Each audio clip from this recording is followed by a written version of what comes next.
Okay, so today we are going to be talking about powerlessness and control. And for those of you who are adult children of alcoholics, you grew up in a home where there was everything out of control. And so we grow up and we like to control everything.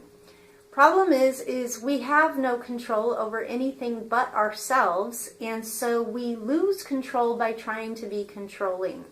Now, for the longest time, I didn't get this, and we think to ourselves, well, I'm not that controlling, but if you are a people pleaser, or if you are an approval seeker, you are being controlling. You are trying to control an outcome by pleasing somebody with the end result that they will like you. That is how you are trying to control them. Well, you have no control over the fact that they will like you or not. And so here we are as adults, and we're creating unnecessary anxiety for ourselves by trying to exert control and power where we have none. The only place and thing that we have control and power over is ourselves. And we know that that is hard enough to change ourselves, let alone try and change another person. Many of us grew up in horrible things where we saw somebody self-destructing with drugs or alcohol, and things were very scary. And so our attempts to control and to manage is our attempts to feel safe. Well, 12-step programs are based on the concept of a higher power and trusting that that higher power is directing our lives, and that whatever happens to us, we will be okay. In addition, when we accept that we are powerless over other people, we can remove the victim. When we play a victim, we are basically saying somebody else has control over us. But when we realize we have no control over them, we can stop being victimized and we can recognize that we have control over ourselves. So today we're going to talk about the daily meditation, and it talks about this concept of powerless. Now, powerlessness is not the same as being helpless, because powerless is simply saying there's only certain things I have power over, and that's me. Helplessness is saying I have no choices, whereas being recognizing we're powerless means I do have choices, but I can't exert control over somebody else. So hopefully today's reading will make that a little bit more clear to you. In step 1, we admitted we were powerless over the effects of alcoholism and other family dysfunction. This created unmanageability in our lives. Of course we were powerless. Haven't we been powerless most of our lives? In ACA, we learn to think of this word in a new light.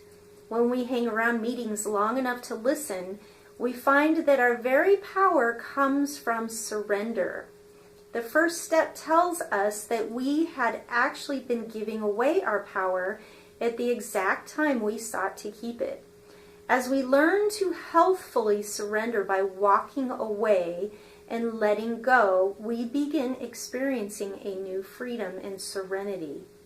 We stop trying to fix others so that we can feel more comfortable, and in the process, teach them how to take care of us. We take care of ourselves and allow others to fall down and not get up if that is what they must do. We walk away from the emotional car crashes that have caused us to feel like victims most of our lives. We realize we never really had the power to change anyone, especially those we grew up with. As we make healthier choices, we start to see results in our lives. It is no longer the right thing to complain when we can just simply step away from the dialogue. Because we now value our serenity, we release the idea that it is our job to change the world around us.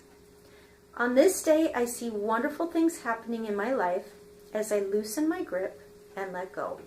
So friends, a lot of times when you are emotional eating, it is because you are feeling anxiety over something you have absolutely no control over.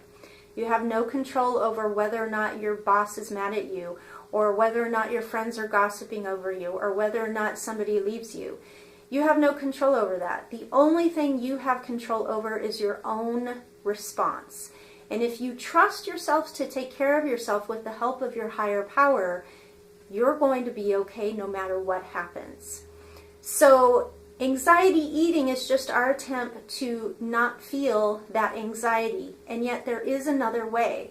The other way is to just let go and let God and trust that you will be okay. This one thing has really come home to me in the last week or two, and just recognizing, I didn't realize I was doing it. We obsess over things that we can't control, whether or not somebody likes us or what they think of us or anything like that. But none of that is any of our business. That has to do with their programming growing up. And if somebody's going to judge us or think ill of us, even though we've done nothing wrong, there's nothing we can do to control that.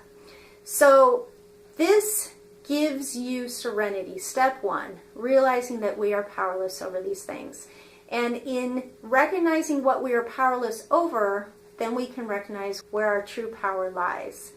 So I hope this has helped you to get some more serenity in your life. This is going to be a principle you're going to have to practice probably daily, sometimes maybe multiple times a day.